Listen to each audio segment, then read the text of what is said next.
नमस्कार, आदाब, सत श्री अकाल। My self MSR education @MSR। आपसे बात करनी है बहुत सारी टॉपिक पर। कौन क्या बोलता है उससे फर्क नहीं पड़ता है, कौन कुछ भी बोल सकता है, कोई भी स्टूडेंट आके कुछ भी बोल सकता है, कमेंट कर सकता है। उसका अपना तरीका है, उसका अपना नजरिया है।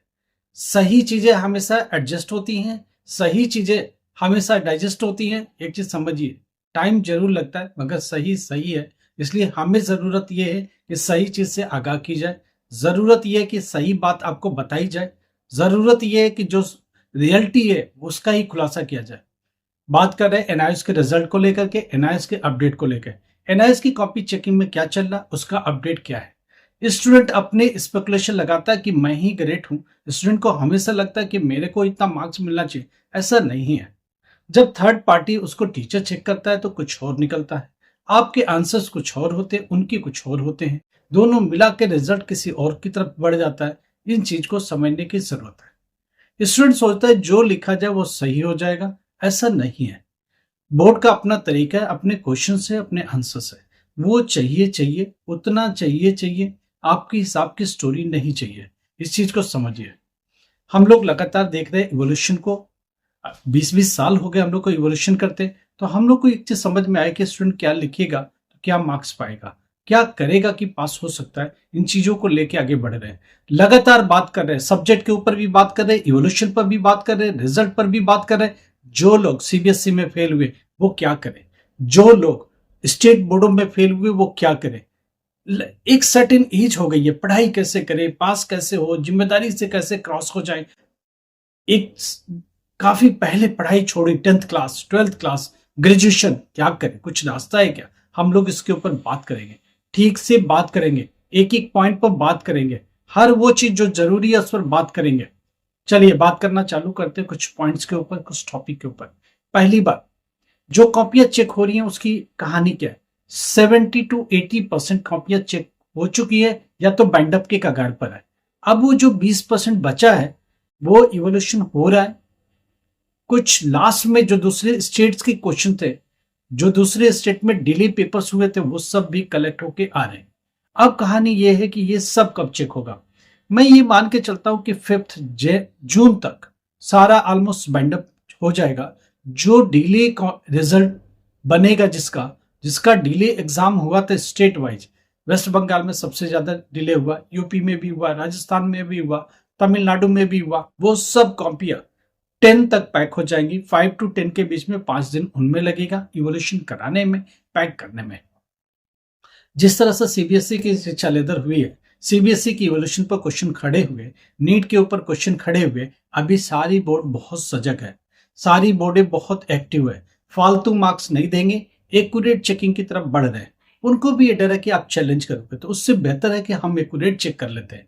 तो इसमें क्या होता है कि जो एक्सेस मार्क है, एक्स्ट्रा मार्क्स मिलने की गुंजाइश बंद हो जाती है।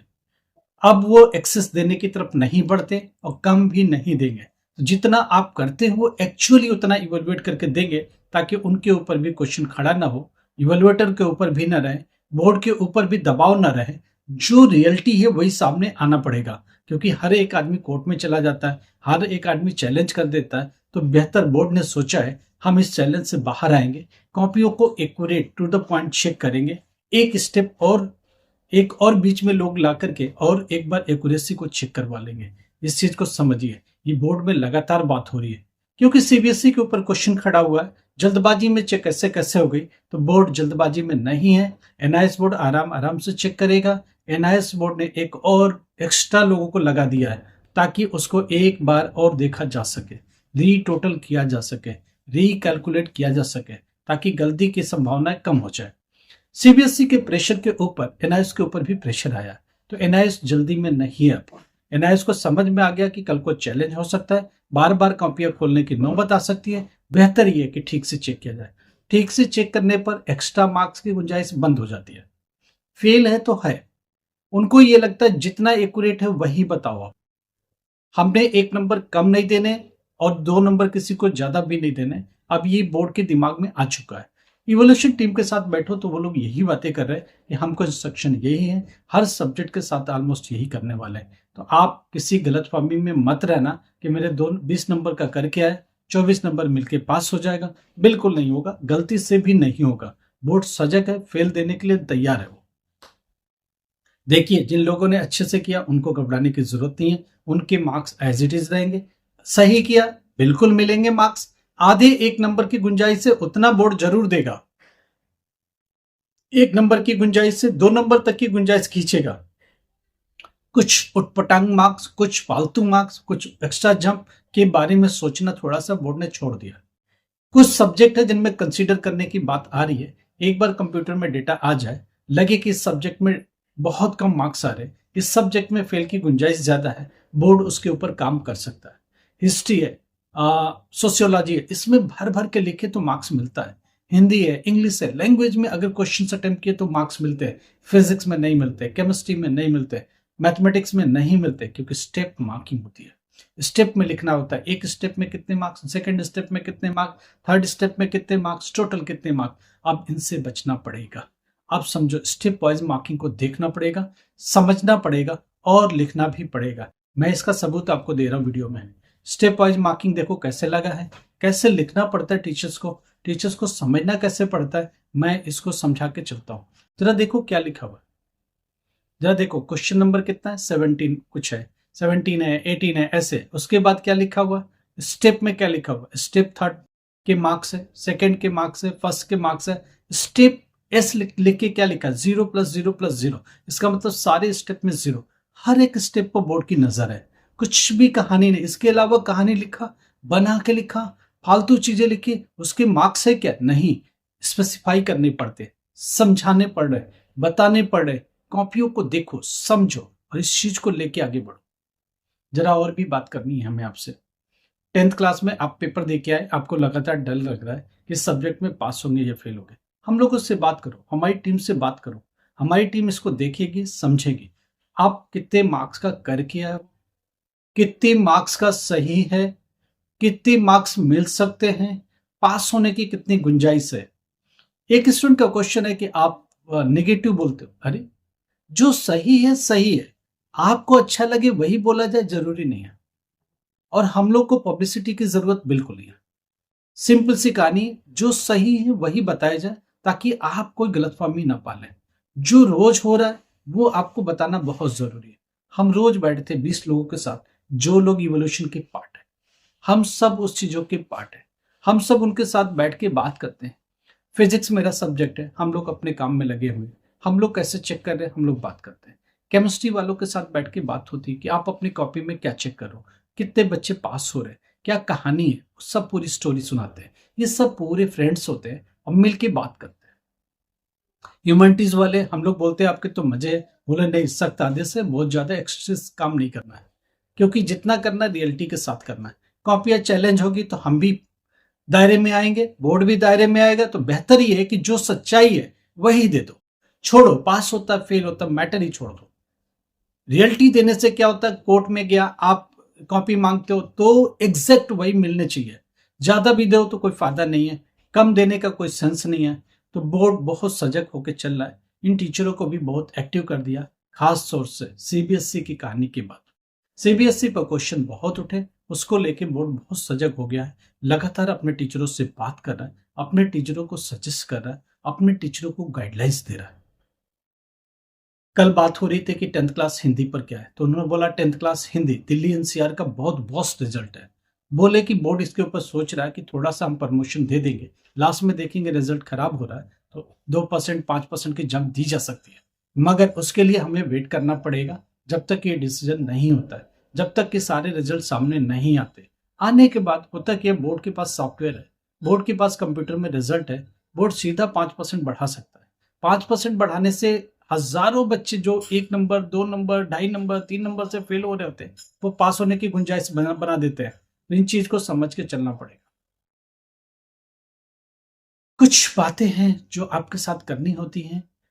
गारंटेड बैच जो हमारी टीम चलाती है उसमें यह है कि एडमिशन अभी करना है। जो लोग सीबीएसई में फेल हुए हैं, जो लोग नीट के लिए जाना चाहते हैं, जो वी फार्मा डी फार्मा करने स्टेट बोर्डों से फेल है या फ्रेश एडमिशन अप्रैल 2027 के लिए जाना चाहते हैं, वो ये कह रहे हैं कि अभी हमारी तैयारी नहीं है, आपके साथ मिलके करें क्या। हाँ, बेहतर एडमिशन के वक्त ही हम डिसाइड करते हैं सब्जेक्ट क्या देना है, एडमिशन के वक्त डिसाइड करते हैं कि पढ़ाई कैसे करनी है, एडमिशन के टाइम में डिसाइड करते हैं कि कैसे आगे चलना है। उसके बाद एग्जाम का क्या है, प्रैक्टिकल का क्या है, असाइनमेंट का क्या है, हर एक पहलू पर बात होगी, हर एक स्टेप पर अच्छे से काम होगा। टीम सही से काम करती है कि असाइनमेंट के पूरे मार्क्स मिले, प्रैक्टिकल में भी 100% नहीं तो 90% तो मार्क्स मिल ही जाए। उसके बाद थियरी में कितना इंपॉर्टेंट क्वेश्चन है, कौन सा चैप्टर है जो करके जाए तो हो जाए, क्या रास्ता निकाले कि क्लियर हो जाए स्टूडेंट, रुके नहीं। देखो मार्क्स 1-2 नंबर कम हो बट स्टूडेंट अगर पास हो जाता है तो उससे बेहतर कुछ नहीं होता है। वो आगे बढ़ जाता है, आगे का रास्ता उसको सुझाई पड़ता है, करियर थोड़ा क्लियर हो जाता है, रास्ते का विजन क्लियर रहता है कि हाँ मैं इधर जा सकता हूँ। कंफ्यूजन में है, लूप में फंस गया, लगातार फेल हो रहा है, एक सब्जेक्ट 2 सब्जेक्ट, कंफ्यूजन बहुत है। इंडिया के किसी भी कोने में रहते हो, आप बात करना चाहते हो, नंबर ऊपर है, बात करो। हम लोग बात करेंगे, आपको सजेस्ट करेंगे, जो बेहतर होगा। आखिरी चुनाव आपको करना है, आखिरी जो हथौड़ा है आपको मारनी है, फाइनल डिसीजन आपको लेना है। हम लोग जो बेहतर हो सकेगा वो सजेस्ट करते हैं, हम लोग जो बेहतर कर सकते हो वो हम लोग आपको गाइड करते हैं। जो भी आपके साथ हम लोग बेहतर कर सकते हैं करने की कोशिश करते हैं। नंबर ऊपर चल रहा है, दिल्ली एनसीआर में रहते हो आके मिल सकते हो, गुड़गांव के स्टूडेंट हो तो आके इमीडिएटली मिल सकते हो। इंडिया में कहीं भी रहते हो आप मेरे को कॉल मिला, आपको एग्जाम देना है, आपको एडमिशन लेना, एडमिशन से ही रास्ता निकलता है। एडमिशन किन सब्जेक्ट में होना चाहिए, कैसे होना चाहिए, कब होना चाहिए, क्या अक्टूबर में जाना है, क्या अप्रैल में जाना है, कौन सा सुटेबल होगा, उसके साथ चलो ताकि रास्ता बेहतर निकाले और आपके करियर को संवारने में मदद करे। लाइक करो, सब्सक्राइब करो, शेयर करो, और किसी को जरूरत हो तो हमारी वीडियो को जरूर शेयर किया करो ताकि उनको समझ में आए कि रियल में एनआईएस एग्जाम के साथ कैसे जाना है। रिजल्ट की जहां तक बात है 15 जून बोर्ड ने डिसाइड किया हुआ। मैं मान के चलता हूँ 2 दिन पहले या 2 दिन बाद, मैक्सिमम यही लिमिट है, 20 जून लास्ट टाइम है। 11 जून से लेके 20 जून के बीच में बोर्ड ने डिसाइड किया रिजल्ट देने का। मगर जब स्पेसिफिक डेट पर बात है तो 15 जून के आसपास सहमति बन पा रही है। बाकी हमारी नजर है डेली अपडेट पर, बाकी नजर है डेली कल उनके काम करने के तरीके पर। लाइक करो, सब्सक्राइब करो, शेयर करो, कुछ भी प्रॉब्लम ऊपर कॉल करो, नंबर चल रहा है। Thank you so much.